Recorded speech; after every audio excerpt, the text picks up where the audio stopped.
Ian Blackford. Thank you, Mr. Speaker. You know, sometimes I think the Prime Minister must live in a parallel universe. We've just heard from the Prime Minister that she wanted this concluded in December. Mr. Speaker, talk about rewriting history. It was the Prime Minister that denied us the right to have the meaningful vote and to try and rewrite history, and she sits there laughing. You know, sometimes you should be honest with yourself, never mind being honest with the people of the United Kingdom. Mr. Speaker, here we are once again, a statement from the Prime Minister who's lost in a Brexit fantasy. We are 45 days from Scotland being dragged out of the European Union against our will. 45 days from economic catastrophe. She talks about Japan. Goods that could be leaving Japan in the next few days would arrive after that we leave the European Union. We don't know what the tariff regime would be from those importing cars or training shoes or whatever else. The ongoing mess of this government never ceases to amaze. Will the Prime Minister understand that EU leaders have refused to budge on any changes to the withdrawal agreement? Donald Tusk said on the 6th of February, the EU is not making any other offer. What from that statement does the Prime Minister not understand? Why does the Prime Minister not understand of this? The EU will not reopen the withdrawal agreement that she signed up to. Does the Prime Minister realise the danger of running down the clock? 45 days to go, and here we are with a government that can't even deliver a ferry contract. Prime Minister, your response to my letter requesting sight of what economic analysis have done on your own deal poses more questions than answers. The question is simple. Have you done an economic assessment of the impact of your deal on the UK economy? A simple yes or no. Prime Minister, you're asking this House to vote on your deal, and you can't even be honest about the economic impasse. You expect MPs to vote for this. Your binary choice, quite simply, is laughable. There is a growing number calling for an extension to Article 50. Prime Minister, extend Article 50 today. Mr. Speaker, the Prime Minister's deal is a fraud. Ending freedom of movement, leaving the biggest trading bloc in the world. This will be catastrophic for Scotland. The UK is already suffering the cost of Brexit. Will the Prime Minister put an end to this economic madness? Prime Minister, as students get set for university applications and business owners look to prepare for the new financial year, your government is causing a new wave of uncertainty. We on these benches refuse to accept Scotland being dragged out of the European Union against our will. Ultimately, Scotland will have a choice: an independent European nation or remaining part of an inward-looking UK. Scotland's voices must be respected, Prime Minister.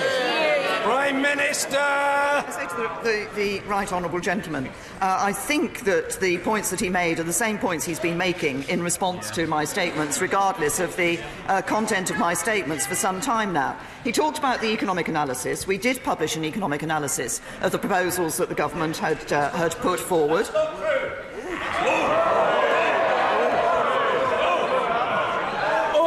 Order. There's plenty of scope for disagreement about what is true and what isn't true, but in fairness, I repeat the point that the person who has the floor must be heard. The Prime Minister. Thank you, Mr. Speaker. Can I say to the right honourable gentleman that I think in his intervention from a sedentary position, he may have inadvertently misled the House on this matter. No. The government. What was that? Order. Forgive me. I didn't hear what was said. I hope the word liar wasn't used. But order. I'm perfectly capable of handling this matter with alacrity, and I shall do so. If that word was used without equivocation or qualification, that word must be withdrawn at once. Order. If a member on the front bench used that word, I'm sorry, I'm not debating it, I'm not arguing, I'm not negotiating. That word must be withdrawn at once. Who was the person that used the word? Mr. Blackford? I'm advised, I admit I didn't see which member used it. I'm advised, I think on good authority, that that word was used by the leader of the Scottish National Party. If so, I want the debate to continue, and it will, but if so, I simply ask the right honourable gentleman to withdraw that word. He cannot accuse another member in this House of dishonesty. Withdraw. In courtesy to yourself, I withdraw for courtesy to yourself. No, there are plenty of precedents for that. I remember doing it once myself. And I remember a member of the Shadow Cabinet from West Bromwich once doing it out of deference to the chair rather than the person whom he'd been attacking. That's enough. That's enough. The Prime Minister. Mr. Speaker, if I could continue my explanation to the right honourable gentleman. As I said, the government put forward economic analysis of the deal that the government had put forward. We did that in the economic analysis that was published earlier before the withdrawal agreement was put towards the House. What we also did in that was to recognise that the political declaration had areas within it which had not yet been confirmed, and there were variations in relation to the degree of friction across the border that would come from that, and we published we could have taken a very low variation, which would have been very close to the government's deal in the economic analysis. We could have taken a high. We took a midpoint. I think that was entirely fair for the government to do. What the economic analysis of the deal that the government had put forward showed was that if you were going to honour the referendum, the deal that actually delivered best for the British economy was the deal that the government had put forward. Now, the right honourable gentleman also talks about putting an end to the current situation. Well, as I've indicated, we can indeed move forward when we agree a deal across this House. And if the right honourable gentleman is so concerned about avoiding no deal, I assume that when a deal is brought back from the European Union this next time, then he and his members of the SNP in this House will be voting for a deal in order to support the future of the United Kingdom. And then finally, once again, the right honourable gentleman talks about the economic impact on Scotland of leaving the European Union, and talks virtually in the same breath about his view that Scotland should be independent from the United Kingdom. And it may raise cheers on the SNP benches, but it wouldn't raise cheers from those people in Scotland whose economic future depends on being a member of the UK.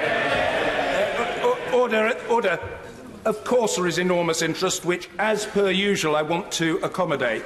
Can I just appeal, please, to colleagues at this time, with the country watching us, let's have a robust but respectful debate. It is perfectly possible for colleagues to make their points with considerable force, but to do so with courtesy. And I know we'll be led in this matter by a former party leader and a notably courteous right honourable gentleman